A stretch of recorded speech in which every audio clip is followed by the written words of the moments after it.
காக்கும் தேவனாம் இயேசு கிறிஸ்துவின் நாமத்தில் அன்பின் வாழ்த்துக்கள். 1 தெசலோனிக்கேயர் 5ஆம் அதிகாரம் 18ஆம் வசனம். எல்லாவற்றிலேயும் சோஸ்திரம் செய்யுங்கள், அப்படி செய்வதே கிறிஸ்து இயேசுவுக்குள் உங்களை குறித்து தேவனுடைய சித்தமாயிருக்கிறது. பிரியமானவர்களே, தேவன் நமக்கு கொடுத்த எல்லா அதிசயங்களுக்காக, அற்புதங்களுக்காக நாம் சோஸ்திரம் செய்ய வேண்டும். அப்படி செய்வதே கிறிஸ்துவுக்குள் பிரியமானதாய் இருக்கிறது என்று நாம் பார்க்கிறோம். எனவே அவருடைய சித்தத்தை அறிந்தவர்களாய் நாம் எப்பொழுதும் அவருடைய சமூகத்தில் அமர்ந்து சோஸ்திரங்களை ஏறெடுப்போம். தேவனை பாடி கீர்த்தனம் பண்ணுவோம்.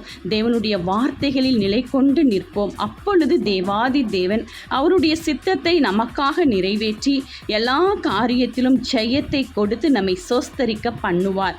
ஏனென்றால் அவர் என்றென்றும் மாறாத தேவன், நம்மை கைவிடாத தேவன். நமக்காக முன் செல்கிறவர் நம்மோடு இருக்கும் பொழுது அவருடைய சித்தம் நம் வாழ்வில் நிச்சயம் நிறைவேறும். அவருடைய சித்தத்திற்காக காத்திருப்போம். நன்மைகளை சுதந்திரித்துக் கொள்வோம். ஆமேன்.